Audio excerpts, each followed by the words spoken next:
Podcast.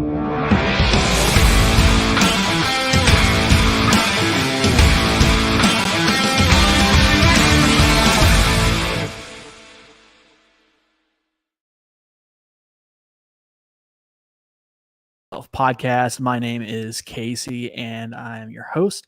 And I am so excited for tonight's episode. We have Jose from No Way Jose and 1/6 of Tower Gang and Timcast podcast appearance.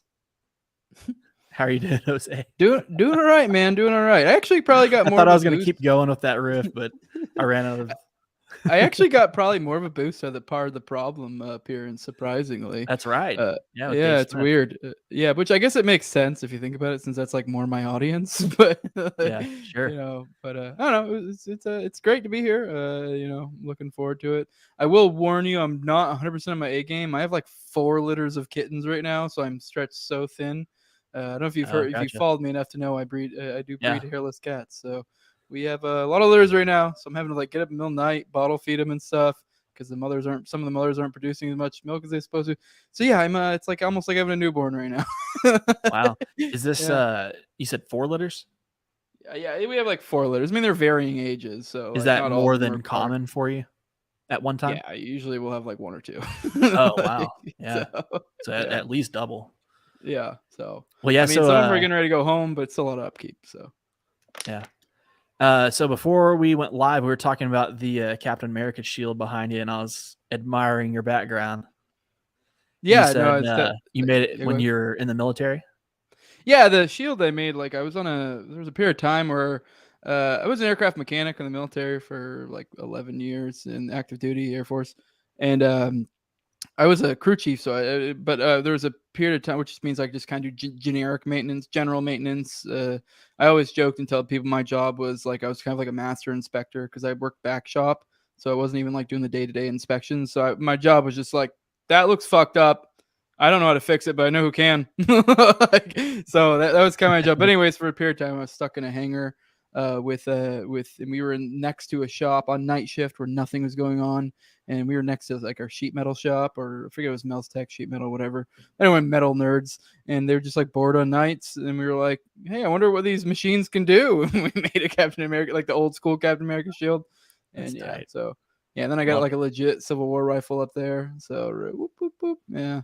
Yeah, and you were telling me about that before too. That's awesome. Yeah, no, my wife's family just found it on their property like forever ago. So yeah, we've looked it up and stuff. It's legit. I think it was actually a Confederate gun. We've looked into the details of it. Yeah, I mean, it doesn't fire. Obviously, it's old as hell, but it doesn't even have the fire. The firing. God, what's the word I'm looking for? The assembly or whatever you want to call it. So yeah, but that's I got a lot of shit behind me that I've accumulated over many years. That's awesome. Some stuff I probably wouldn't have gotten now, but I don't know. Either way, it's fun. It's nice. It's nice to have a little colorful black background behind me. I don't know. So, so like before we get to the main event, I wanted to ask you a little bit, because I haven't asked any of the guys about Tower Gang. How did you all find each other, and did you have the group chat before the podcast? I think that's how it happened. And so, how did you find each other and kind of start that up? Well, I mean, we just kind of like put out the homing beacon. We saw like, oh my God, N-word, and then we just kind of like, came together. No, I'm just kidding. But like, we was kind of like peak COVID, I guess. We kind of like started getting online and stuff, and that's when the towers started. Like, that's where the name come from. A lot of people probably don't remember this but there are these things called towers, and they still exist, so people still do them on Twitter, but they're not the same. There was a period of time where it was like this insane algo hack, like, because and what you would do is probably, here's a good example. Meghan McCain, I believe at one point, I don't think I was part of this tower, and I don't think we were actually part of this tower. This is before us, but they towered her. I can't remember what her post was, but they put below her post, it said "Daddy's in hell, piggy," or something like that. But I can't remember the exact verbiage. But what you did is we had these group chats, and we would kind of like scheme and be like, hey, what should we say? Like, and we would kind of all agree, come up with the most clever thing to say.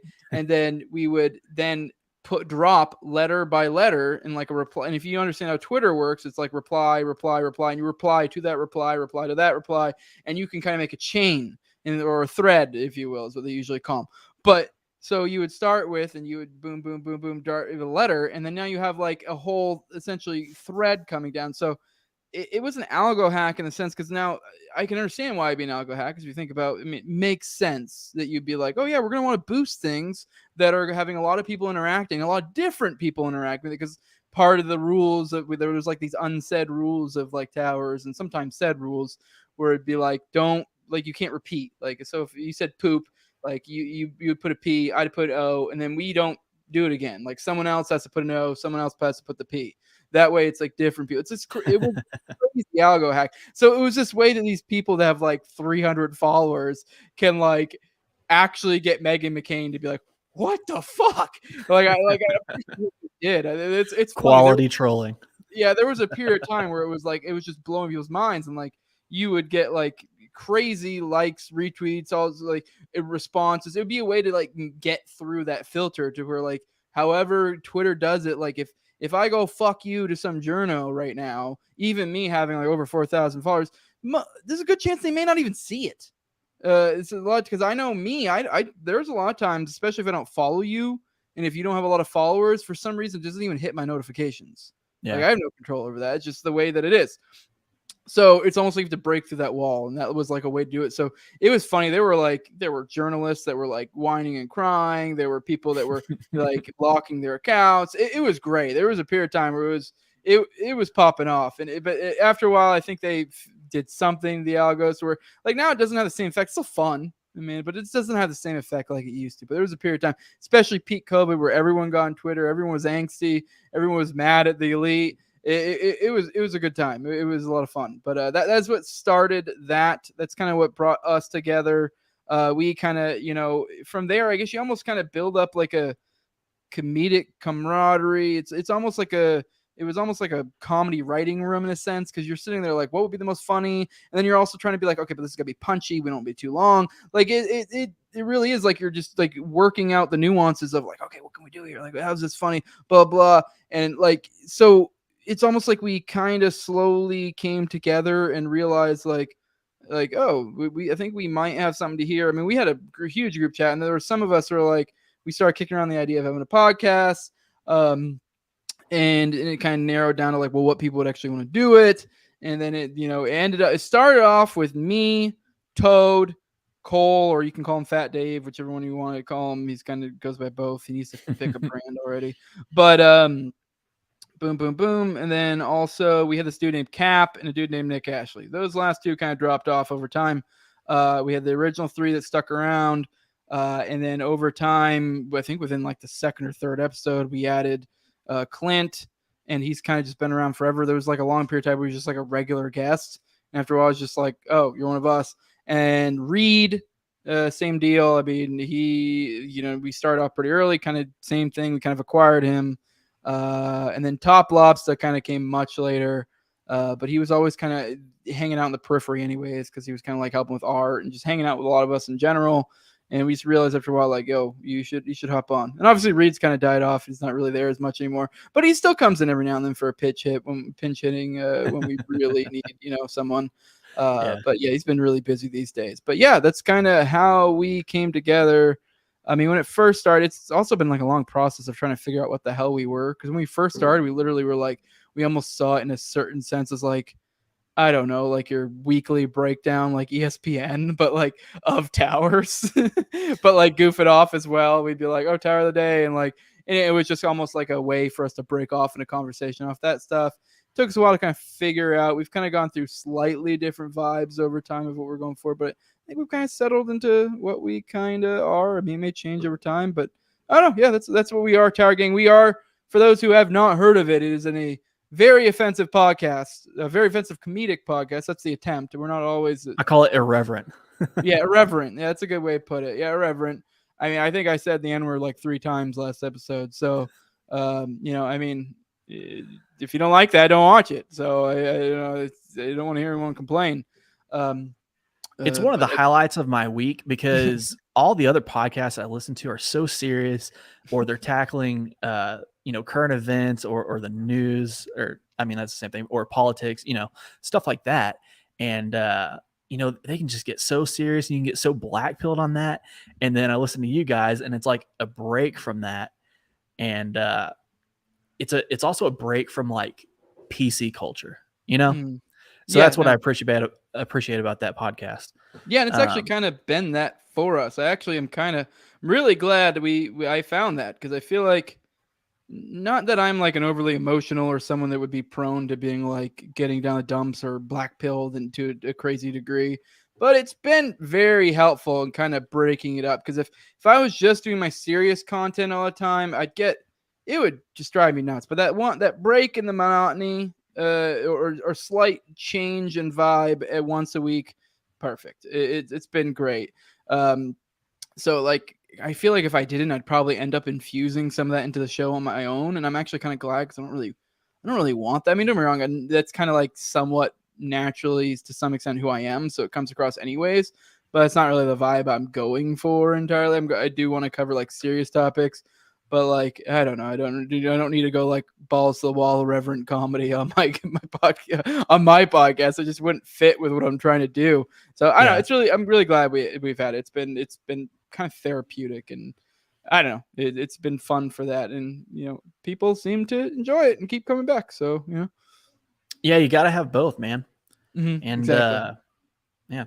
So let's get to the main event of tonight. You've been making the rounds. We kind of mentioned earlier, you went on Timcast, you went on Part of the Problem. You've done a lot on your own podcast, No Way Jose, uh, about the Oklahoma City bombing, and just kind of the like sus suicides around that. hmm Um, so do you kind of want to start from the beginning, kind of frame it, and then go into it a little bit? I mean, that's pretty vague. So do you want to narrow down what you mean a Well, little bit? Because like, we're talking about Yeekey, we talk about the entire Oklahoma City bombing, or just kind of the yeah. overview of what I've been doing. Let's start with the bombing. Yes, So the official narrative is that Timothy McVeigh and was it one other guy? Uh, Timothy McVeigh and they pulled it off. Terry Nichols. No, is it Terry It's Nichols? some, yeah, it's something Terry. Nichols.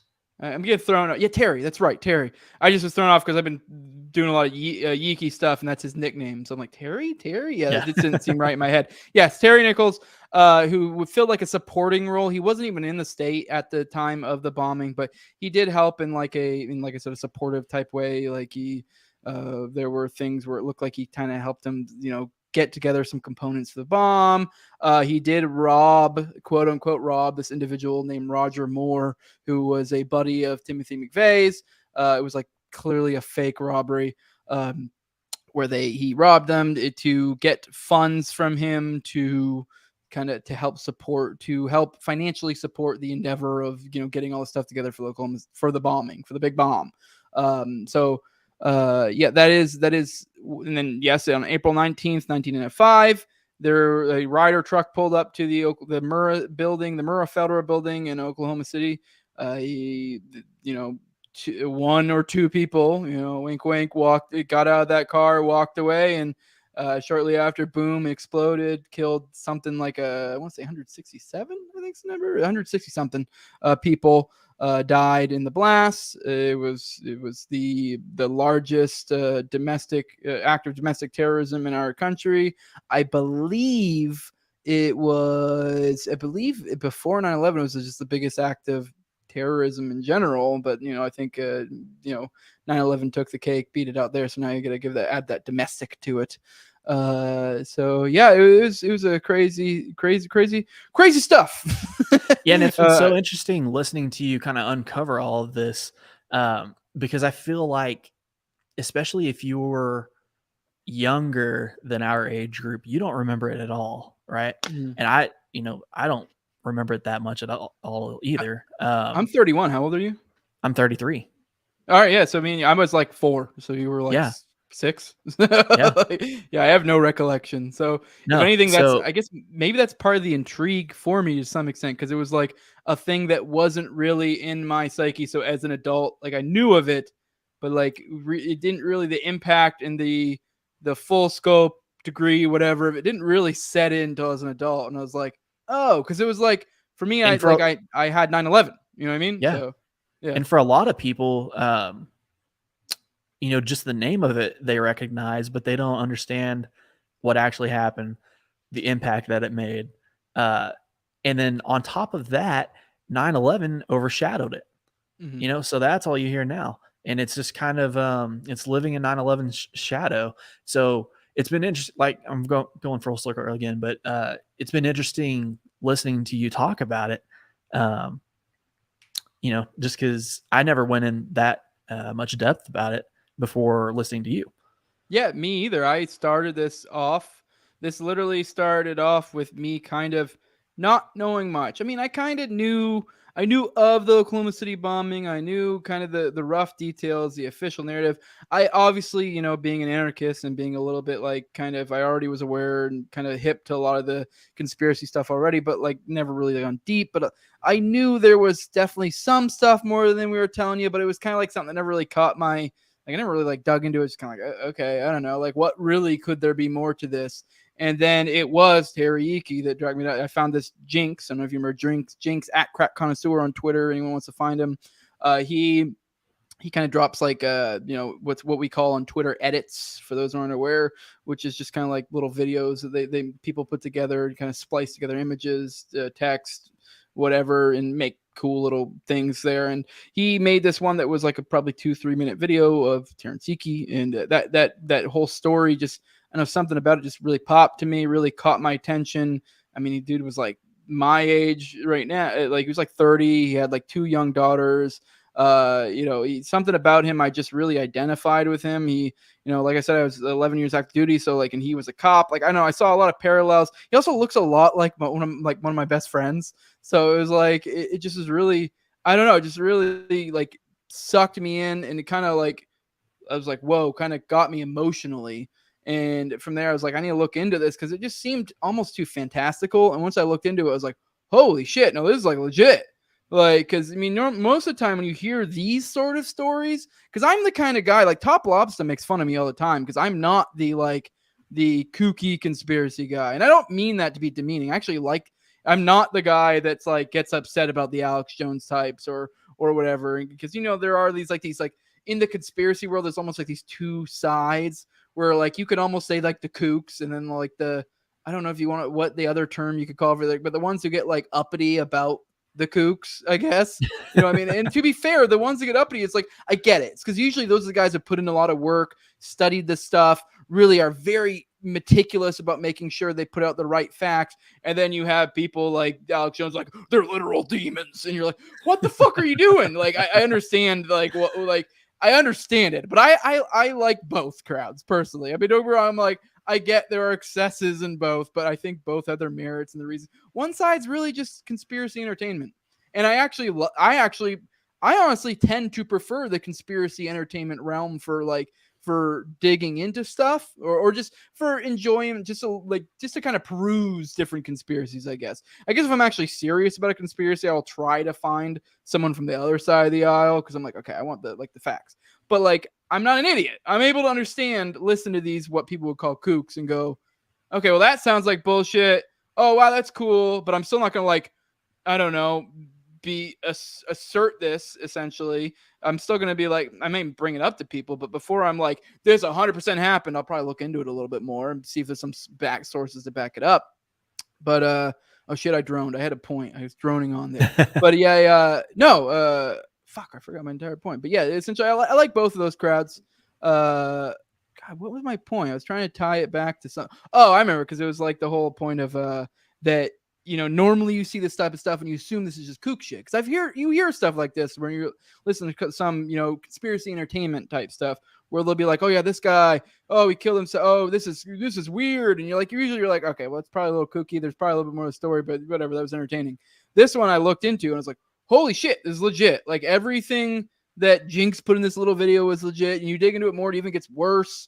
So like there's really not much in that backs up the official story. And from there, once I got into Yeekey, then I was kind of like, then that kind of is what kind of slightly pulls you into the Oklahoma City bombing. You're like, because obviously the key part of it is like, well, why did they kill him?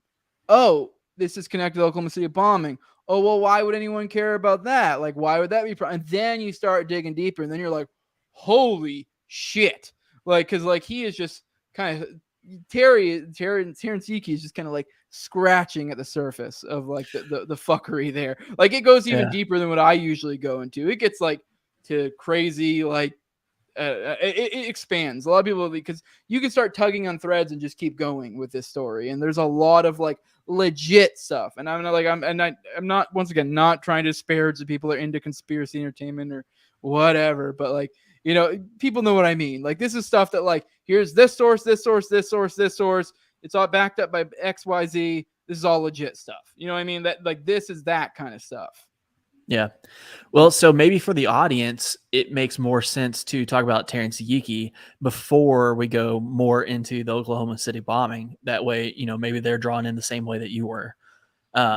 So he died under suspicious circumstances, suicided. Yes. So do you want to talk about that a little bit? Yeah. All right. Where to start? All right. I guess probably the bombing, probably the best place to start. All right. Terry. I've gone accustomed to calling him Terry lately, so people just letting people know it throws anyone off. But yes, he was one of the first, if not the first, responders into to the Oklahoma City bombing. Like I mentioned earlier, he was a cop. He was, you know, I think he was nearby working on some other case. I forget which specifically he was working on, but he was working on something close by. He was there, according to Tanya, his ex-wife, was something like within a minute. I don't know how true that is, if that's just hyperbolic, but I've heard places first. I've heard one of the first. Essentially, he was one of the first people to get into the building. From there, he saved, I think, at least 4 people is what I've heard. I've heard different amounts on the numbers, but kind of beside the point. He saved lives. He was a hero. I think on the last person he was saving, I think he fell through a floor or two and ended up hurting his back in the rubble. And I mean, he was all right. I mean, I guess he was in a little bit of rough condition, but you know, nothing too crazy. He ended up in the hospital. He left, I believe, like that day. So I mean, and he probably should have stayed. He very much wanted to leave. According to his ex-wife Tanya, she's the one who picked him up, and one of the first things he said to her was, Tanya, it's not what they're telling you. Like in talking about the Oklahoma City bombing, and he didn't really ever expand on it much to her. And it seemed like he didn't want to get her involved. I actually recently just had Steven Vassar on my show, who was one of his buddies. And I don't remember if he actually said it in that show or if that was something he said or we said when we talked privately. But he mentioned that Terry also mentioned to him at one point, like, hey, I don't, like, kind of like alluding to this stuff, like, I don't want to get you involved kind of deal. And so it seemed to be his mentality when it came to stuff. He didn't want to get people that he cared about involved because he was concerned that someone could get hurt with whatever was going on. We kind of get into vague territory when we go, what did he know? But we do know, I want to suggest to people, I guess this might be the easiest way for you to find it. If you go to my channel and you go to pretty much, I have a few Yeekey centric episodes. And if you go to the video descriptions, I have in there links to different sources. There's I believe it's from 1997. There was a radio interview from Tanya, who was his ex-wife, that she did. There also is a great article from, I believe also from 1997, from an individual named Dave Hoffman, who it's actually the Libertarian Institute, but it was written somewhere else. It's just archived there. And he wrote a great article on there. I want to say it was in Washington Weeklies where they posted. I might be wrong on that one, and then there was a recent CNN article that goes into all this stuff. So I just want to put that out there because I may not be able to hit all the details, but there's a lot in there. There's a lot to this story. But yes, he came out of there. He seemed very shaken up. And this was a common theme throughout. Tanya mentioned multiple times how he would say stuff along those lines. He seemed kind of, and I'm trying to think what else to add before we move on to the next point. mean, I guess I could just kind of zoom forward, He was about a just kind of year. spooked. Yeah, spooked in general. I mean, there's a lot more to the different details and different little, anecdotal examples I can provide you. But leave it. Suffice it to say, he was freaked out. I guess I'll provide a couple, but for example, he tried to remarry his Tanya at one point. She, like I said, they referenced she was ex-wife, but they had a good relationship. They seemed to be trying to rekindle things. There was actually a period of time where she said, in that radio interview, she actually said that she did say essentially they were trying to rekindle things, and she said that like he had actually gotten into the habit of when they were out together introducing her as his wife as opposed to like his ex-wife or friend or whatever. And the way she says it almost sounds like she was kind of pleased by that, like she kind of liked that. And I mean, obviously she didn't stop him, so you can kind of tell where their relationship was at that point. But he had asked her was trying to get remarried, but the main reason he gave was because he was worried if anything happened to him, he wanted to make sure his family was taken care of. Which he died shortly later. I'm trying to think of other specific examples to provide, kind of his headspace. There was definitely also things going on with his other individuals within the force. Wait, so back to Yeah. marrying his ex again. Mhm. He was doing that to maybe provide her with his pension or life insurance, that sort of thing, Yes. in case Yeah, that basically. something happened to him. Yes, Okay. that was the point. He explicitly said that to Tanya, according to Tanya. But yeah, he God, where was that before? Yeah, he was having issues with his God, I'm such a brain fart, with his commanding officers and such, other individuals in the force. He had provided a 9-page report of what happened at the Oklahoma City bombing, what he saw. There was you can't find that report. That report's lost. And once again, Stephen Vaster that I brought up earlier, he looked himself. He couldn't find it. He also couldn't find his report. He was a John Doe 2 eyewitness, and he put that in his report, and that magically disappeared as well. But Terry had a 9-page report that he had back and forth, and according to Tanya, she said that she actually got a call from the house. They were looking for Terry, and this is from I can't think of her name right now, but essentially here, Joanna Upchurch, or no, Upchurch is the man. What the hell? I can't think of it. I'll think of it later. But there's 2 individuals. I believe Major Upchurch was the dude, and there's one below her that was like his, next commanding officer. And she was like, nope, she said something along the lines of Tanya, like, you need to make sure he sends back the different report and make sure that it's shorter or whatever, and if he's not, he's going to get reprimanded, essentially along those lines. These are things you can hear on the radio interview. I'm usually better at elocuting that, but like I mentioned earlier, a little hazy. But yes, No worries. but yeah, he God, what the fuck did I even just say? Man, I am really out of it. He fucking all right, boom, boom, boom. Oh yes, the God, I'm so fucking. What did I just say? I'm really fucking spacey right now. Do you remember what I just said? I promise I'm not stoned at all. I'm sober as hell. But anyways, yes. Oh, the report. The report. They were very much wanting him to. And she got a phone call. Yes, she got a phone call. They want him to do it. But anyways, we'll zoom forward. Or to the time. Essentially, they at one point later they find, this is roughly like a year or so after the bombing, and this is shortly before. There were a lot of the stuff that I mentioned was happening like right before he did die. But they found his car was found. There was a car found in a parking lot in I think it was like west of Oklahoma City, off in an area called Canadian County. It was in a different county. They found it there. It was found by Mike Ramsey, I believe. Yeah, that's correct. Mike Ramsey, who was the individual, at least according to David Hoffman's article, that was Dave Ramsey, not Dave Ramsey, Mike Ramsey. Dave Ramsey is some money guy, Christian money guy, but Mike Ramsey, he found the body, not the body, the car that was covered in blood. There were reports that It looked like the side panels had kind of been torn up. The door, like things were like all yanked apart. There was it looked like there were burns on the floor mats. Like it looked like someone was trying to. It looked almost like someone was like burning paper on the floor. So kind of deal. And then that kind of obviously once people found that, they're kind of like, oh, obviously there became then a search kind of go. Mike ran. Then they start looking for the body. Obviously, shortly later find it, and the body was kind of found in a ditch. About lowest estimates I've heard is a half mile. Highest as I've heard is a mile and a half distance from the car.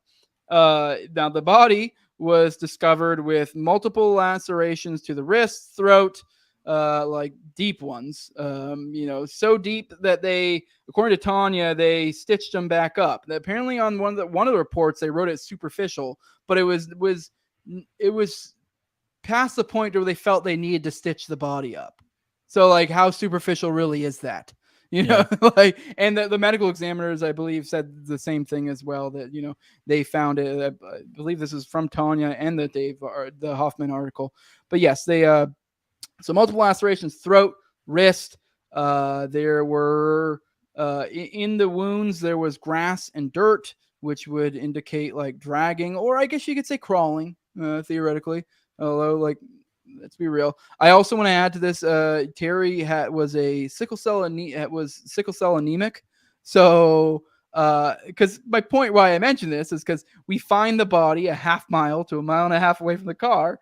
And the car is covered in blood. So you got to kind of figure out, like, how do we square these things? So, like, what people would want you to believe if it's a suicide is that he went from the car to that area, then shot. I left out there was a bullet to the head, but and then did all that damage in the car, causing all that blood, and then decided to go that far. Which, even without the sickle cell anemia, according to the medical reports, it looks like he lost like 2 pints of blood, which that's not technically enough to kill you, 2 pints, but it's like almost enough to kill you. That's a lot. Yeah, so you're probably going to be lightheaded. You may struggle to stand. Like, he's already an anemic individual, so like, like even just like he's already prone to blood loss. So like, and it's going to make him weaker than most. So he's not going, like, it's ridiculous to expect him to get from one to the other. But anyways, like, even on the low end, crawling a half mile is quite a feat. Yes. And it was also in rough terrain through barbed wire fences, like grass, like he would have to literally go over. It's not feasible. It's just ridiculous concept. Yeah. But yes, he traveled. All right. Anyways, there was the bullet in the head. And the key things about the gun or about the bullet is, well, also with the gun, is the gun wasn't found until the second, because one point is the Canadian county initially, they're the ones, because it was in a different county. It wasn't in the jurisdiction of Terry's police department. But almost immediately, Terry's police department took it over. But the reason why I mentioned this is because I believe the gun wasn't found until his police department showed up. So, and that may sound insignificant. The other police department did the initial. Yeah, I kind of initial look around.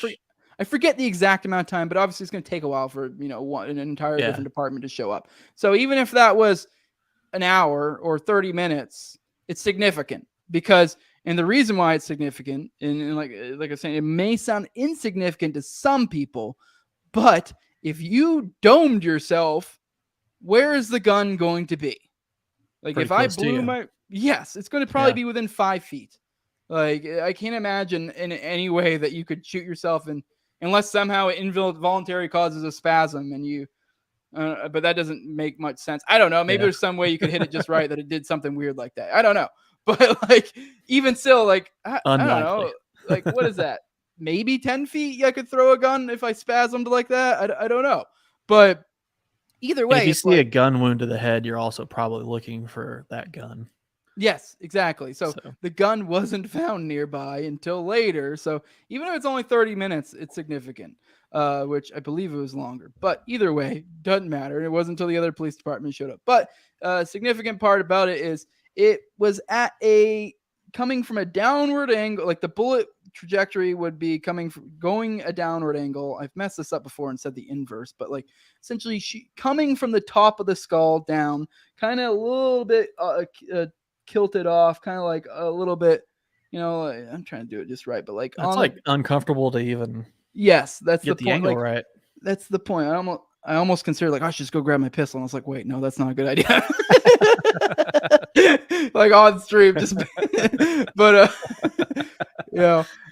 but anyways, yes, you could tell how that's uncomfortable. And Terry was a big dude. Terry was like over 6 foot tall. I believe he was somewhere in the range of like 240, 260, something like that. Big dude, corn-fed fella. And not like a fat guy. Like don't get me wrong, he wasn't like skinny trim either. He was built like I think like probably like a tight end, or something along those lines. He's a big boy, he's corn fed, but all right. So yes, I mean, this is an awkward position for me and you. Now this guy's even bigger than us. And then also on top of that, to add to it, you can tell they call it a stellate, I believe is the term for it, where if you do dome yourself like literally point blank, it will leave an indication from like muzzle flash, from like gunpowder, whatever the different things the gun does at that point in time when it's pressed up directly to something when you fire it. It will leave a distinct mark.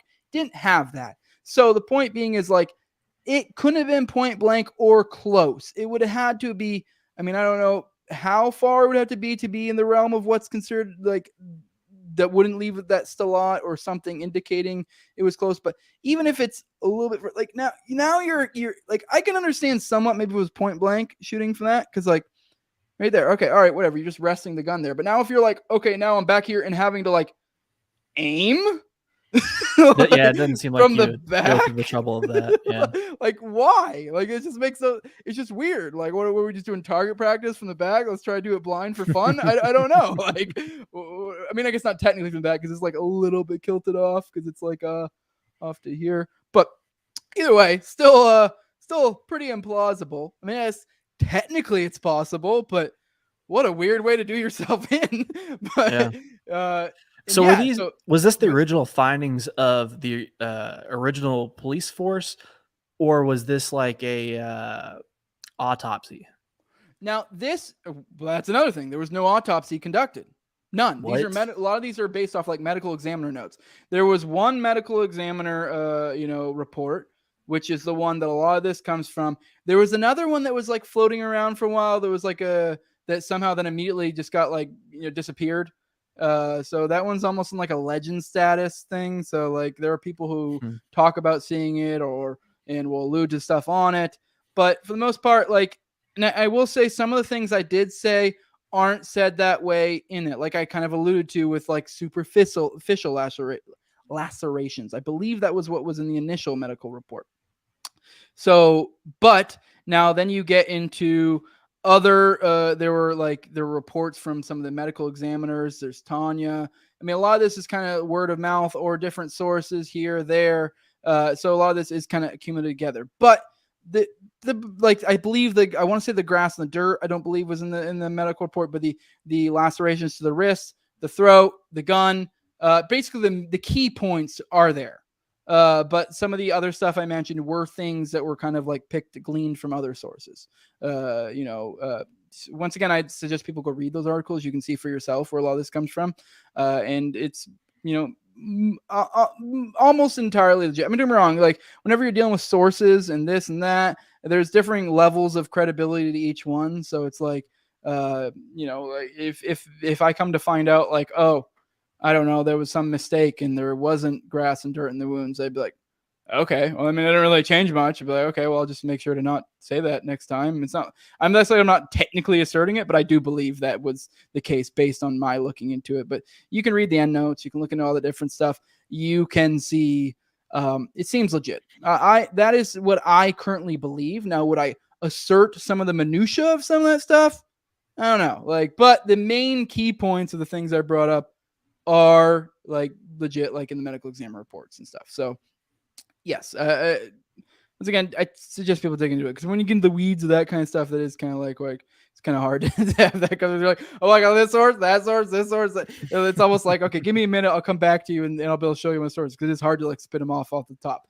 But yes, this isn't all just in that one medical report, but the key points are the ones that matter, like the I believe, like yes, the lacerations, the gunshot, obviously the car from the distance from the car. I'm not the distance, but the where his body was found, the fact that he was from distance from the car. Like these are things that are like not even slightly in dispute. So like just those simple facts enough are alone. But some of the stuff is extra stuff I did provide. But God, lost my point trying to like recall which specific thing went to which specific source. But yes, majority of that stuff is in the medical report, but or the medical examiner's report. But yes, they found the body. Trying to think what else. Yes, they whenever they first discovered the body, the Canadian county, they called out a murder. They immediately called out for a murder investigator to kind of examine the scene. But when his police department, the OCPD, showed up, they immediately I guess I say immediately, but basically immediately determined it was a suicide, is what they called it. And like I said, there was no autopsy performed, which is insane, under the circumstances, considering it was a police officer. I have heard, because I mentioned before, that one police department took over from the other. Now, apparently, I guess that's not that normal, but I've heard people say that sometimes in cases where a larger department will take over from a smaller police department due to the whole aspect of like they would have more resources to be able to deal with certain things. But that logic doesn't check out when you basically use none of your resources. There was basically nothing done. The family received his bloody car the next day, and they found a knife like stash under the like the glove box, like in kind of like in a nudge. So like, and so like this is the degree to which their investigation was for processing. Basically, like I like you look into it. Because some of the things that you hear from people, there are people who try to tout the official narrative that have alluded to, and when I say people, I mean like people that mattered at that time. People within the department, higher ups, did kind of allude to things like, well, maybe it was drugs, maybe it was alcohol, but did they run a drug test? No, basically nothing was done. It was the most scant of investigations there really was. And yeah, it's basically like borderline disrespectful to the family. It's actually, yeah, sure. Yeah. Like, I mean, I don't know what the proper procedure is if you have someone's bloody car, like what do you do with that? But like, I feel like, I don't know. I mean, maybe you do turn in the bloody for some reason or other. I struggle to find a reason, but the knife is the big thing. Like, how do you not find this knife? His brother-in-law, I don't believe really tried too hard. Like, Yeah, I don't know if you've listened to like true crime podcasts or anything like that, but in any case that I've heard of that, they nearly do more for just some rando person on those episodes than they do for this, this hero and a police officer. And, on top of that, like police officers are known for like taking care of their own and like, that whole thing. Yes. So yeah, it's very sus until you cross that line. Yeah. So there's a stark difference here between one treatment and another, and I think that tells you something here. Obviously that's not something you can draw strong conclusions from, but it implies a few things. That's not a good look. It doesn't indicate a high trust. Yeah, I'm trying to think of any other meaningful things to bring up. Yes, they made it label suicide. All right, so why Yeakey? Why Yeakey? Yeah.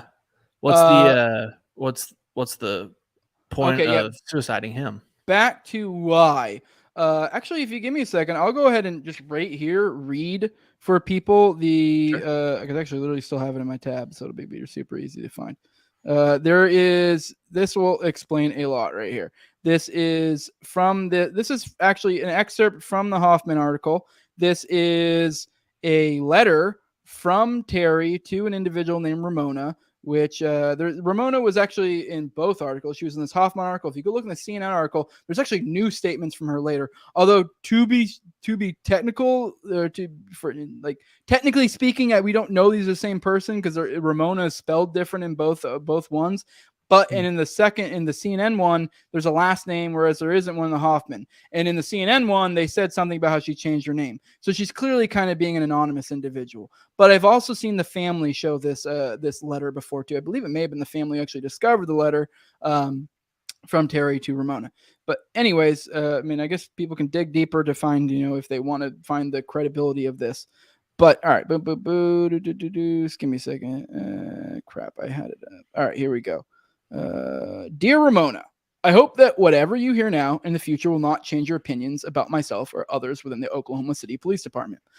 Although some of the things I'm about to tell you about is very disturbing. I don't know if you recall everything that happened that morning or not, so I'm not sure if you know what I'm referring to. The man that you and I were talking about in the pictures I have made the mistake of asking too many questions as to his role in the bombing and was told to back off. I was told by several officers he was an ATF agent and who was overseeing the bombing plot. And the time the photos were taken, he was calling his report of what had just went down. I think my days as a police officer are numbered because of the way my supervisors are acting. And there's a lot of secrets floating around now about my mental state of mind. I think they're going to write me up because I'm my ex-wife and a VPO. I told you about talking to Chaplain Poe. Well, the bastard wrote up in a report stating I should be relieved of my duties. I made the mistake of thinking that a person's conversation with a chaplain was private, which, by the way, might have cost my job as a police officer. A friend at headquarters told me that Poe sent out letters to everyone in the department. That bitch, Joanne Randall, in parentheses, so you know who it is. Joanne Randall, that was the name I'm trying to think of earlier. I couldn't think of it. I told you about is up to something, and I think it has something to do with Poe. If she gets her way, they will tar and feather me. I was told that Jack Poe has written up a report on every single officer that has been in to see him, including Gordon Martin and John Avery. Knowing what I know now and understanding fully just what went down that morning makes me ashamed to wear a badge from Oklahoma City's police department. I took an oath to uphold the law and to enforce the law to the best of my ability. This is something I cannot honestly do and hold my head up proud any longer if I keep my silence as I'm ordered to do. There are several others out there who was sick. I forget what that means when they put it in transcribing articles. What we saw, and even some who played a role in what happened that day. 2 pages missing. My guess is that the more time an officer has to think about the screw up, the more he is going to question what happened. Can you imagine what would be? Let me see how much longer this is. I thought it was shorter. Oh yeah, this is longer. But okay. I mean, if you want me to keep going, I can go. I mean, it probably is. That's probably like half of it. So I thought it was shorter for some reason. Huh? No, you're good. Yeah. Whatever you want to do. My guess is the more time an officer has to think about the screw up, the more he's going to question what happened. Can you imagine what would be coming down now if that had been our officers who would let this happen? Because it was the feds that did this and not the locals is the reason it's okay. You were right all along, and I am truly sorry I doubted you and your motives about recording history. You should know that it's going to be one hell of a fight. Everyone was behind you until you started asking questions I did as to how so many federal agents arrived at the scene at the same time. Luke Franey, a BATF agent who claimed he was in the building, was not in the building at the time of the blast. I know this for a fact. I saw him. I also saw full riot gear worn with rifles in hand. Why? Don't make the mistake as I did and ask the wrong people. I worry about you and your young family because of some of the statements that have been made towards me, a police officer. Whatever you do, don't confront McPherson with the bomb squad about what I told you. His actions of defensiveness towards the bombing would make any normal person think he was defending himself as if he drove the damn truck up to the building himself. I am not worried for myself, but for you and your group. I would not be afraid to say at this time that you and your family could be harmed if you get any close to the truth. At this time, I think for your well-being, it is best for you to distance yourself and others from those of us who have stirred up too many questions about the altering and falsifying of the federal investigations reports. I truly believe there are other officers like me out there who would not settle for anything but the truth. It is just a matter of finding them. The only true problem, as I see it, is who do we turn to them? It is vital that people like you, Eddie Smith, and others keep asking questions, demanding answers for the actions of our federal government and law enforcement agencies that knew beforehand and participated in the cover-up. The sad truth of the matter is that they have so many police officers convinced that by covering up the truth about the operation gone wrong, that they are actually doing our citizens a favor. What I want to know is how many other operations have they had that blew up in their faces? Makes you stop and take another look at Waco. I would consider it to be an insult to my profession as a police officer and the citizens of Oklahoma for any of the city, state, or federal agents that stood by and let this happen to be recognized as anything other than their part in participation in letting this happen.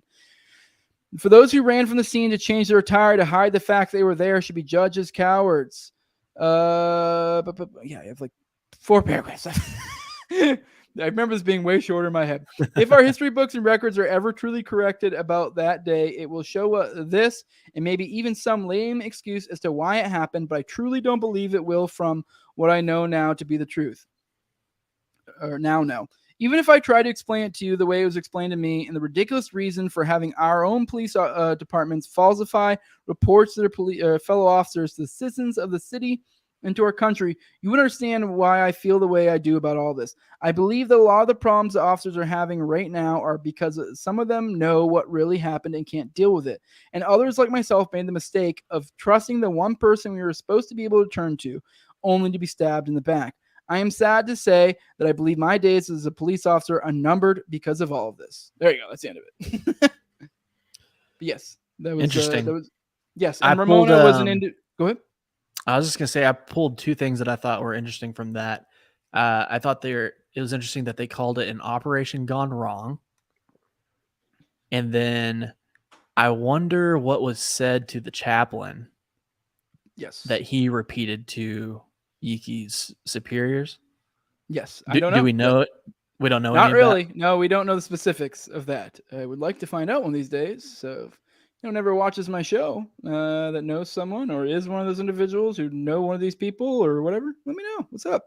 But yes, because there were, like he did mention, there were a couple other people he thought had similar issues. And, I'm assuming they may still be alive out and about. So, but yeah, no, we don't know the specifics. That is one of the big things about this stuff is there aren't, he was never very explicit. That was probably the most explicit that you would ever find out of Terry right there. Like that letter I gave you is probably like, if we were to assume that, like, if we assume, not even assume, like I actually think it is, but like if you like believe that is actually Terry's like words right there, that is damning as fuck. Like, I mean, obviously doesn't have anything to back it up there, but that provides the narrative of like, why. So, I mean, I guess he could have been crazy or something. I don't know. I mean, I struggle to think why anyone would write that letter if that wasn't legit. And, like if it was Terry, like, I mean, I guess you could say maybe someone else did it to cook up some craziness. Even that's like, it gets crazy, especially, I mean, yes, that'd be a little nuts. But although I guess that could be a thing. I don't know. I mean, I guess when you start digging this, you get a little schizo and you're like, you doubt every little thing because you're like, I don't want to put too much trust in this one source because you never know. This could be a limited hangout or some nonsense. Yeah. But yeah, I mean, I believe it's true. So he clearly, since he was one of the first people there, he clearly saw some stuff that maybe he was not intended to see. And his then sister LaShawn said, I mean, obviously it's secondhand information, but according to LaShawn, she said something along the lines that Terry mentioned that he saw areas where it looked like it blew out as opposed to in. And the key point is this was a truck bomb. I don't know why I totally blanked that earlier. I didn't mention it was I did mention the Ryder truck there and there was a bomb, but it was like an ammonium nitrate bomb, like an ANFO bomb as they call them. It's just like a fertilizer. It's a bunch of fertilizer. Yeah. Yeah. They put in front of it. But it was parked like 60 feet in front of the building. So, if things 60 feet away from the target blows up, the explosion is going to be coming in or, going in. And now, so if you're seeing things that are blowing out, that is the opposite. Now that indicates there are other explosives, which, I mean, now that gets into the weeds of more John Doe or more OKC stuff, because that is a whole other thing, is the bombing aspects, because they're, the ATF themselves, I don't know if they technically ever admitted it, but it's basically just like accepted at this point. There are pictures there's all sorts of things where they were storing munitions in that building improperly. Like they weren't supposed to be doing that. Like, I mean, this is literally a building like, I mean, I don't know what the correct thing you're supposed to do with like stuff like that, like tow missiles and crap like that. But like, I mean, I feel like they probably should have storage locations for that Yeah. instead of like just where the Offsite. general or instead of where the general public's hanging out. But and kids and stuff. But because that's the big thing people always bring up is there's a daycare there. But yeah, yes, they I read that. that he parked the truck underneath the daycare, like there's a drop off Is it area. like Is that correct or no? I You know what? I think you might be right. I don't know if I've actually like ever like looked in specifically in that one little tiny thing, like if where specifically the thing was, because I don't really ever get too much into like the bombing stuff, really the weeds of that, because you can go nuts. So I've never really been like analyzing the building and being like, where was this or that? That That's one of sounds those right. I feel like things. I've Yeah. seen pictures that I recall that though. I believe that might be correct. Yes. Well, I mean, I don't know for sure. yeah, I have no idea. That was just off of Wikipedia in the little research I did You before. might You you know might what be I mean? right. I forget. I mean, obviously, I know the pictures in my mind of it blown up, but I don't really. I've seen far less photos of it not blown up. So it's kind of like what was there. Unless you were getting really down the weeds of like the specifics of the bomb stuff, which we were kind of getting to, like what was the deal with the bombs, But go on. What were you gonna say? Well, just kind of going on the bomb tangent. Another one of the things was people have mentioned that there are bombs in the building, Yes. and then kind of tied to that, some of the rescue efforts were called off again and again due to that. And then Yes. turns out there were never any bombs in there, or at least that went off. Is that? Yeah. You said there weren't any bombs going off, or were? What did you say there? I'm sorry, I Oh, missed that I last. was saying there weren't any other bombs that went off after the rescue efforts commenced. Is that true?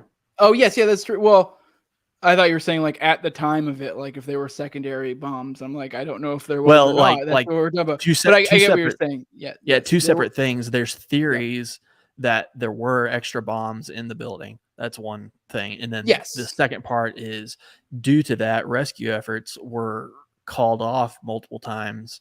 And then none of those bombs went off or were pulled out or anything like that. Yeah, that's kind of what I was getting at, where I was talking about the claim that LaShawn, I believe, his sister, said that Terry made about like that it blew out as opposed to in, because now that gets into the bombing stuff. Now, what was that? Was that And I think what I was getting at is on the light end, like best case scenario, it's the ATF was improperly storing stuff there, and maybe there were secondary explosions. Maybe there weren't secondary explosions. Maybe that claim by Terry was wrong. But even when we get into the specific bombing side of this, best case scenario, that is what happened, is that they were improperly storing things. And now maybe they didn't go off. But now if you're saying people who say stuff like, because there are multiple claims from different people about things about like blowing out as opposed to in, reports of secondary explosions, or even people who said they thought they saw charges, which now that obviously wouldn't be the ATF. That would be a different thing. That would be another level. But like my point getting is on the light end, the ATF was improperly storing it. But now if there were secondary explosions or explosions that appeared to blow out as opposed to in, now that could be the best case scenario, which is still really bad. That could have been a like secondary explosions from the munitions they were storing there. Because I mean, if you have an explodable thing and you explode another thing next to the explodable thing, it's going to explode that thing. But now on the high end, like I just mentioned, there were two eyewitnesses, and I don't know this, I forget the specifics, but I do want to tell people, if any of these things that I claim, go into libertarianinstitute.org, go click on the Oklahoma City bombing archive, and there is literally, go to the search bar, type in whatever thing I said, it will search it for you like a Google search, and it will bring up all the different documents. You can find all this stuff. You can find everything to back up every claim I've made, pretty much. And if you find out I fucked up one, let me know. I feel like I've been pretty good about keeping those things right. Try not to make specific claims if I'm a little hazy. But anyways, yeah, there were two eyewitnesses who saw what looked like people in the garage that were setting things that kind of like putty type. Basically look like charges, look like plastic charges or whatever you call it. The looks like, and it was like kind of like a how do I put this? Almost like they said they look like a construction crew is what they said, of people Hmm. that were kind of putting these things up places. And yeah, so, and that is so a lot, because a lot of people like to allude to that the government itself blew up the building. So which maybe they did, maybe they didn't. I don't know. I don't really take a strong stance on the bombing, because when you get into that gets into like minutia of like, I don't know, nerd bomb stuff, if that makes sense, like, like expert stuff, and then it just goes, well, my expert says this, and then my expert says, well, no, that does, my expert says this, and because then it gets into gets way too academic. You're comparing like, I don't know what the bombing capability of this thing as opposed to this thing, and a lot of people I think get lost in the weeds there, where it's Yeah, like, don't get me wrong, that does, like, that matters, but it's also like something we're probably gonna never really prove, and it's also, compared to other things, it doesn't matter, if that makes sense. Like, sure. whether it was, because like I said, on the light end, the ATF fucked up, and this was even saying there were no secondary explosions, they were storing things, and even then, like you said, they called off rescue efforts for those. So, like, the reason for calling off the rescue efforts was to get rid of, to take some of that munitions. Like, that is basically, I don't know if you can call it the official narrative, but it's basically just widely accepted at this point. And there, like I said, there were pictures. There are many people who tested this. Like, yeah, they were, that the reason why they called it off is because there were other explosives in the building, and they wanted to stop to get them out. That's an So, important yeah, point to make clear to people listening now or later. Uh, the ATF was covering their ass, and in doing so, by calling off rescue efforts, more people died that did not have to die. yeah. I mean, to be fair, you can say it was covering your ass. I mean, I don't remember the specifics about to what degree they did try to lie or whatever. I'm sure they did for a while until the gig was up. But it also, to be fair, you could also say it would be doing the right thing, because you need to remove if you do have crazy explosives in there, you want to get that out of there before you do cause secondary explosions or something, and you cause way more damage, and then you kill a bunch of cops that are in there saving people, and, paramedics or whatever. But so I guess in a certain sense, that may have been the right thing to do. I don't know. I guess it depends on Interesting. what it Yeah, was. But I can see that way either too. way, it's still their fuck up, and because of their fuck up, they people probably literally died because of it, even if there weren't secondary explosions from any of that stuff, just from calling off the rescue efforts for those 2 periods of time. So yeah, I mean, it's still like, still there's still, on the very light end, it's very bad, and no one is really like paid for it at all. You know what I mean? So I don't know. So, sticking with the ATF, I want to go back to something that you said. Yeekey, you said that Yeekey saw, was it the ATF that showed up minutes later or however long in full force? And Well, that wasn't. I don't believe. I don't remember if he specified which agency it was. If it was ATF, FBI, whatever. But I think the things you're talking about are kind of like almost two separate things, because he did make some okay, claim about seeing some ATF guy that was making, calling in a report. I don't really know what to make of that, because that's all I've ever really seen at all about like that. I believe he said that was Luke Franey, I believe is what he said. That was that specific guy. I don't know. One of these days I need to go try to tug on that thread, see what I can figure out. But I really feel like there's probably not much. It's probably just going to be what Yeekey says. And unless like Ramona comes out of the woodworks and decides to, say some craziness and, actually prove who she is, and I don't know. I don't really know what we can really do to dig into that. I mean, I might look into it one of these days. But, and then there's a separate thing of the fact that, according to him, it sounds like basically almost as soon as he got there, there were already feds there. I can't remember if he specified if they're ATF, FBI, whatever, but feds. The ATF aspect's kind of beside the point, just feds in general. Actually, you know what? It was ATF. You know what? Now you say it was ATF. Yep. well, the reason I was But either thinking way. that is because in one of the things that I heard you on, I was probably on Part of the Problem, but you're talking about how the ATF were not even in the building Yes. when No, they this weren't. bomb went off, Yep. which They is Yeah, according sus. to according to God, I meant to memorize this guy's name because I need to get the better at remembering this part. But there was an individual who him and along with his supervisor. Once again, go type this libertarianinstitute.org and you can type in. I'm trying to think of keywords, but think of a few keywords, you'll be able to find it real easily. But essentially, there was an individual. What was it, 2020 that he tried to go on, or was it? I think he went on 2020, I believe. Might be wrong on that. Him and his this was like also backed up by his supervisor that was there with him.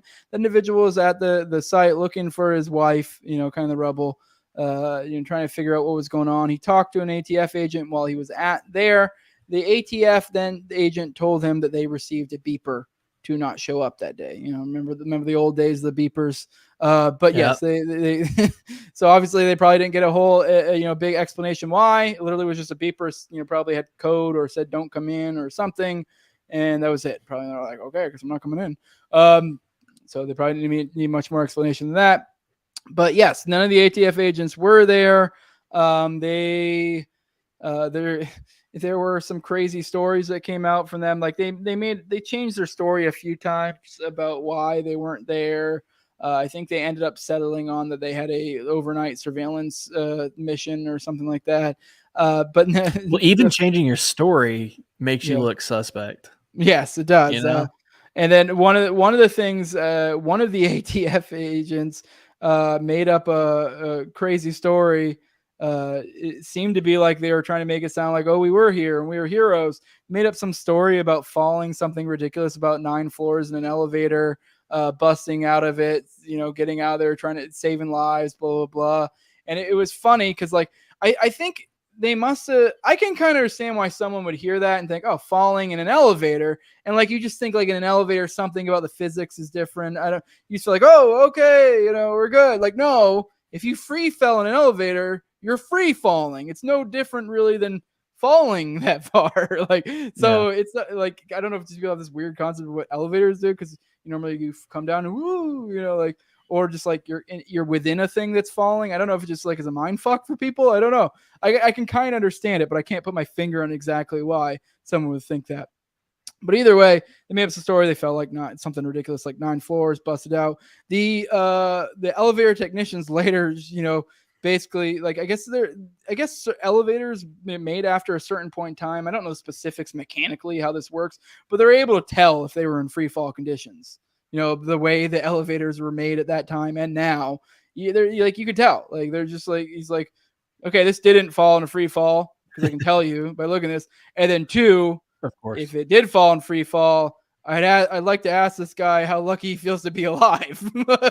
So let alone go around and save lives or whatever, So I don't know, that is weird. I mean, I don't know really what to make of that one. I mean, we just know they weren't there. I mean, you can draw whatever conclusions you want from that, but it doesn't look good. I'll tell you that.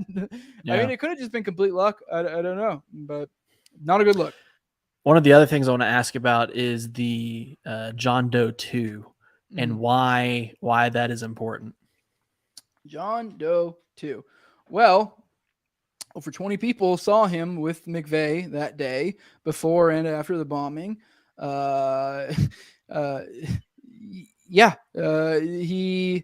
I think what else? I mean, yeah, here's a good way to put it.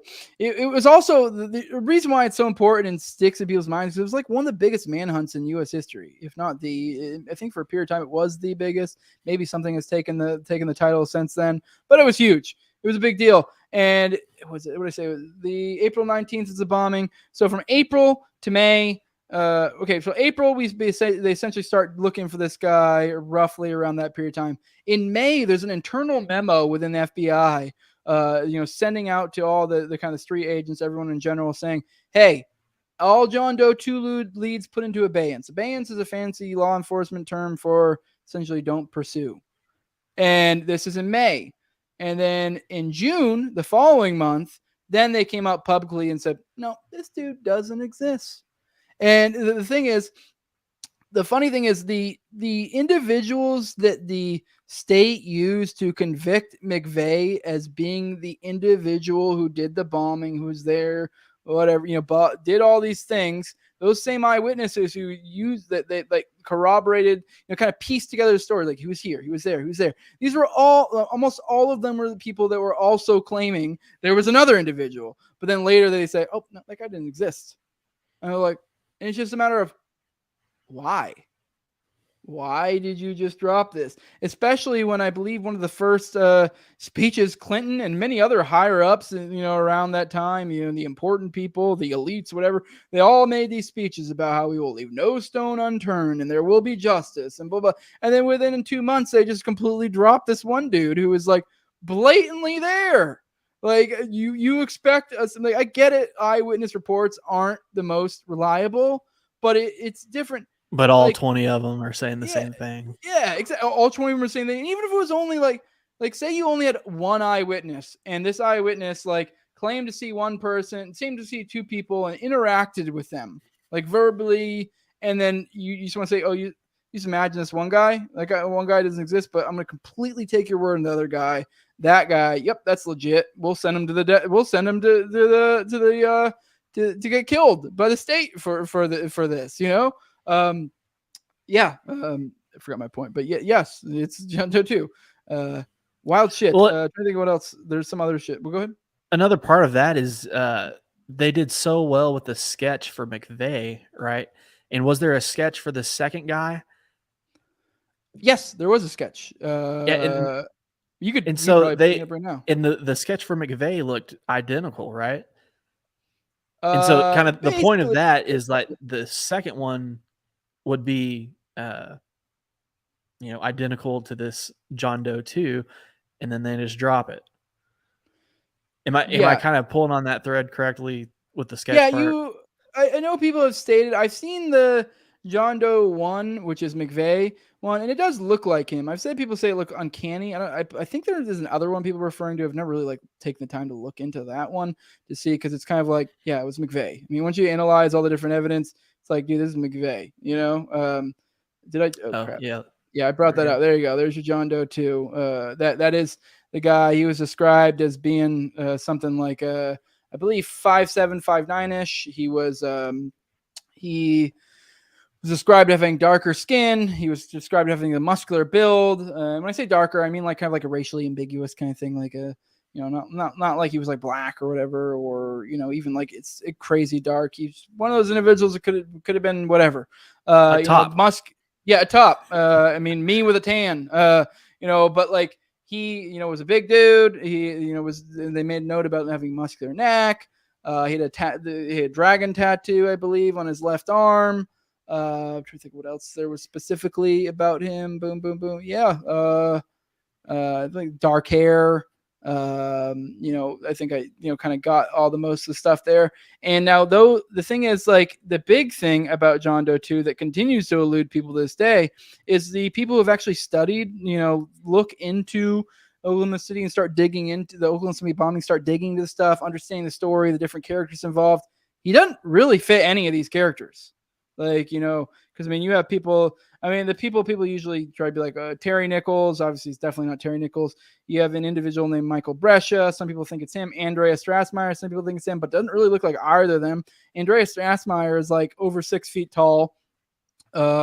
He's also skinny. Michael Brescia was like pasty, and he was skinny at the time. He looks more like him now because I've seen pictures of him to this day where he's had more of a tan. And, when he's bigger and buffer, but at the time he was kind of pasty and skinny. So there wasn't him. There's Michael Brescia, Strassmeyer, who other individuals would I be? Richard Lee Guthrie. There was a period of time where people sort of thought it was him, but he didn't really look like him. He doesn't have a muscular build. He's pot-bellied. But yeah, basically once you go through all these people, and none of them are really that dark or anything. So like it doesn't really fit the description of any of them. So it's like, who is this dude and why are they trying so hard to protect him? Weird. Or not protect him. Why do they not care that much? Or they just drop it? Like, what's the reasoning here? I mean, I kind of understand when it comes to the trial of McVeigh, because that's when people focus on is that in the trial of McVeigh, they always tried to skirt away from John Doe 2.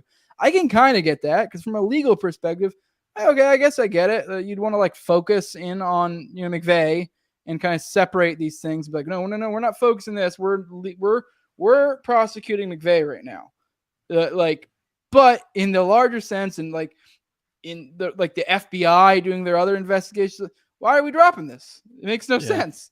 Like, so because there was the FBI themselves that dropped it. So far as the court case, I mean, I can understand in the court case skirting around it or trying not to address it, because this is kind of like, if you're prosecuting McVeigh, you're like, well, why are we talking about this other guy? Like, does this have anything to do with whether he did or not? If not, like, I don't care. But so far as the FBI investigation, what's going on here? You know? That's wild, man. So kind of a couple more points before we wrap this up. I want to get into why this matters and what the takeaway is for us today, and how it's applicable to what we're seeing today. Why it matters? Well, for one, there are people still in places in high positions of power that had their hand in this stuff. Probably the biggest names that people think about. One of these, technically, I don't think is in power, any sort of position of power was right now, but was recently. But Merrick Garland, he was, I don't know, you wouldn't call him like the lead prosecutor, but he kind of, in some senses, almost kind of filled that role in some places. But he played a huge part in prosecuting McVeigh. He also, he had I forget the specific dates. This is actually something that Richard Booth, the guy that I've had on, discovered through FOIA requests. I believe he FOIA'd something like the White House to figure out what their like guest log was around that time. And then also Ken Silva, who's also been on my show multiple times as a journalist, I think he broke that story, using Booth's stuff. But anyways, I forget the specific dates, but you can go look this up. Once again, Libertarian Institute. But anyways, the court case was going on, and then Merrick Garland travels all the way to D.C. one day, comes right back. And this is in the course of 2 days. And according to the guest logs, you can tell he was meeting with Merrick Garland was in there to meet with Hillary Clinton. Now, why? I don't know. We can only speculate, but it's weird that in the midst of him, dealing with McVeigh, and in the big part of Merrick Garland's part too, is a lot of people really make a point about how he really was like I don't know if I'd almost say aggressive, but almost aggressive degree. He was trying to get away from the John Doe 2 shit. Very much getting away from that stuff. But anyways, he met with her and came right back, which is weird because it's like, why couldn't we just talk over the phone? He was in Oklahoma, went all the way to D.C. Weird. I think there's something going on there. And this was when he's in the midst of this huge case, like the biggest thing going on in the nation at the time. Why couldn't he just get a phone call over a secure line? I don't know. Then you also have Eric Holder, who was I think he had I don't have really any specific thing that I can give you aside from he was key in in some aspects of the cover up of Jesse Trenadue's death, or not Jesse, Kenneth Trenadu, who is another individual who was suicided as well. That's a whole other story. I actually just wrote an article on that recently. It's actually going to be published in Galison magazine here soon. So if you guys want to go buy that, it should be coming out in the next issue. So go look up Galison magazine online. Get you the newest one. But anyways, yes, Kenneth Trenadu, he was key in that and dealing with the cover up there. Then Robert Mueller, I believe, was the head of the FBI during a period of time, not during the Oklahoma City period, but during later when with the Jesse Trenadu stuff, where he was fighting for justice with his brother Kenneth, because he's been fighting that stuff forever. He still is, which that's a whole other story. At least just people go look into that. But yes, that's part of why it still matters. A lot of these people are still in power, and if you understand the nature of the deep state. These aren't elected officials. So a lot of times these people stay here forever and they just climb up the ladder. And so this happened in 95. It's not that long ago. And I think if you compare this to other crazy events, impactful events that we later find out there's more to, I'm trying to think of an example of, I don't know, JFK, where we've kind of gotten more drops over the years. God, what's another one? I can't think of any of them right now. The Lusitania, the All these different things have happened over time that we have this one official narrative, and then come to find out decades later, it's an insanely different, very sinister thing that actually happened. Like Northwood's a good example, or MK Ultra, or Mockingbird. I was having a brain fart, but stuff like that. I mean, there are also major events that have happened as well that fit this bill, but we normally don't find out about them until decades later. And I feel like my gut feeling is this one's ahead of schedule, and that's a big deal. Like, it seems to be we're in this weird inflection point where people are getting interested, people are getting sucked into this, and I think we are at this point where we may be able to push the bill to get this one quicker. And if we can keep that trend going as time goes on, I think it will continue with the nature of, technology of how it is now and being able to spread messages. I think it's going to be unstoppable. And I just think the sooner we can get stuff like this to get exposed to the public, the better, as opposed to waiting 50 years when no one gives a shit. Aside from people like me, they're like, MK Ultra is real, and people are like, you just sound crazy. But MK Ultra is real. If you go look at this, there's stuff that was like, but like if you talk to a norm, I feel like your average person probably thinks MK Ultra is just nonsense and didn't happen. It's just crazy stuff kook people say. Like, they probably don't even realize this stuff that's been like, there's been stuff that's been declassified. They may not even be familiar with the term, to be honest. Yeah. So that's the point. Well, that's the effect of what happens when you like get the truth like confirmed like 50, 60 years later. Then people are like, oh, okay, whatever. So I think we're ahead of time on that one. I also think I think the Oklahoma City bombing is like good Rosetta Stone for understanding a lot of stuff going on. Like, once you start to understand the Oklahoma City bombing, like, you'll be like, oh shit. Like, it's just like it's like the glasses from that like one movie. Was it like the They Live or whatever? Yeah, They Live. Yeah. I think it's They Live. Yeah, it's like that. It really, once you start picking up on these things, what the feds do, some of the stuff, you're like, oh shit. Like, you start picking up these patterns. And I also think it's kind of almost like an art of the deal thing. Like, I know a lot of people bring up like, well, we got January 6th going on today. We got this other thing. We got that. Like, why don't we focus on that? I'm like, for one, we can do both. And two, if I can get you sucked into the Oklahoma City bombing and, start kind of like questioning that narrative, then it's super easy for me to be like, hey, this Ray Epps guy, this dude look like a Fed to you? They're like, yeah, dude blows like a motherfucker. But if it's just some dude who hasn't done that, hasn't gone acclimated to that stuff, and just like your normie or whoever, I'm like, I don't know, maybe there's some other explanation for why he's being so weird. I think it's like almost like a, it's like, or even the Whitmer. Yes, deal. The Whitmer one too. And it's like also a lot of this stuff too is like, once you like I mentioned before, start tugging on threads, you start realizing, oh, here's this here's this operation, here's that operation. And you're like, oh shit, that's the same operation going over here, and that ties into that. Like, PatCon is a big part of this, which, I mean, we don't really have enough time to really go into it, but PatCon ties a lot of this stuff together. It just, it's really hard to express, but I just really feel like we are at a inflection point, an important time for this, and I really do think it does matter. I mean, we do have in two, and I think it also like, I think it's like, I don't know how much of a nerd you are, but the Green Lanterns, right? Yeah. The Blue Lanterns. Have you heard of the Blue Lanterns?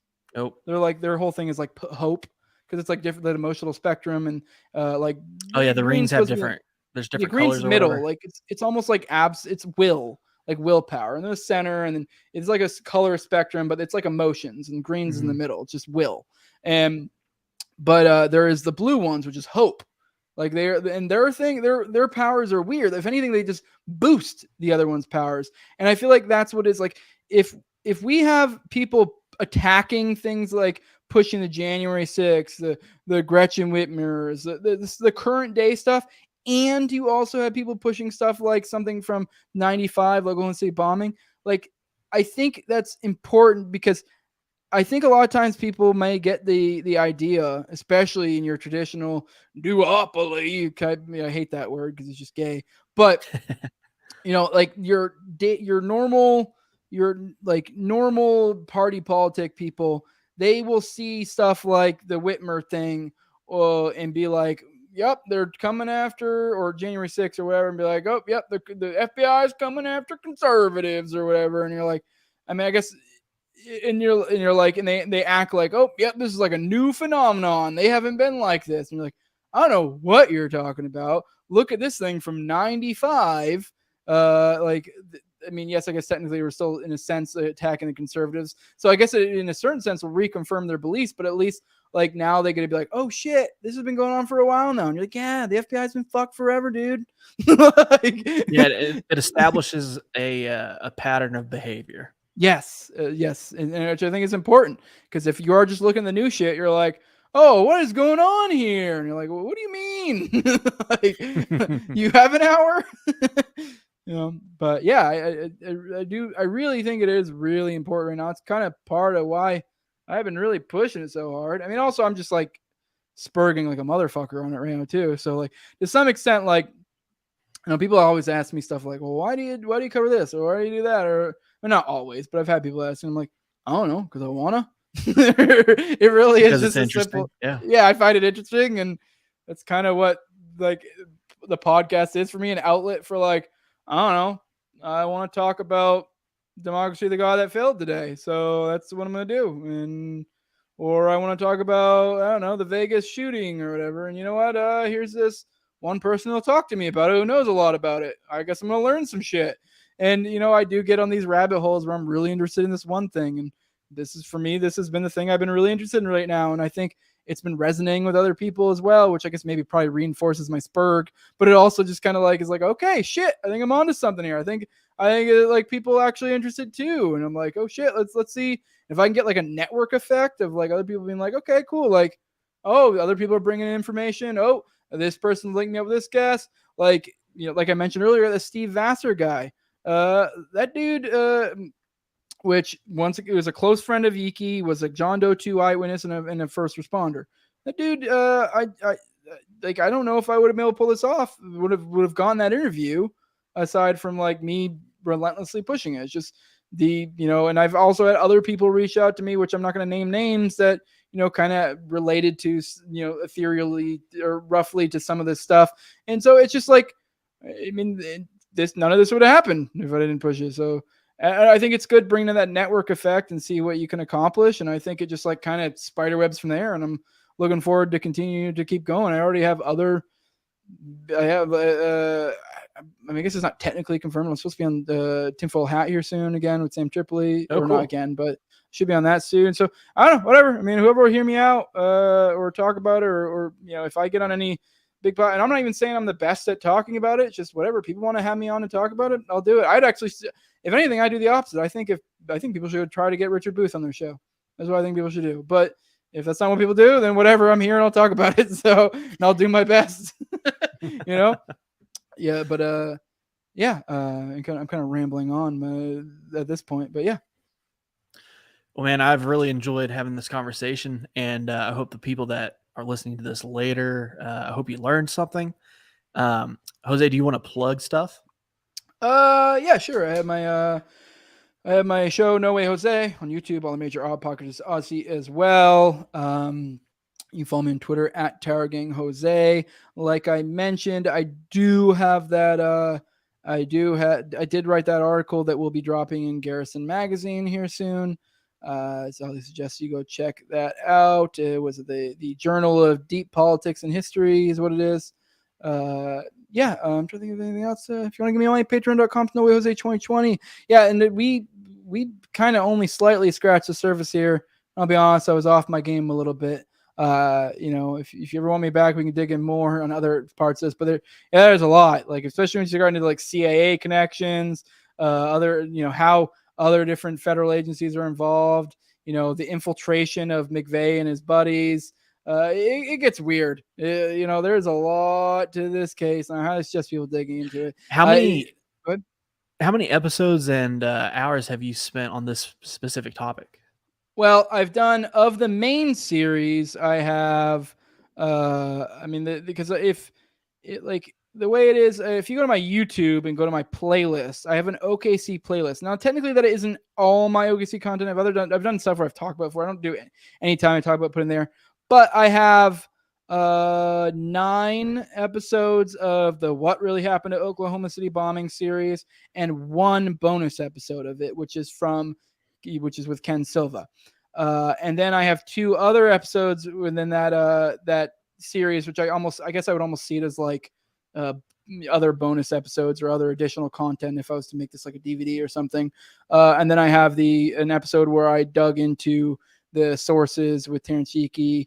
I read that letter like we did here. Kind of talked about a little bit more.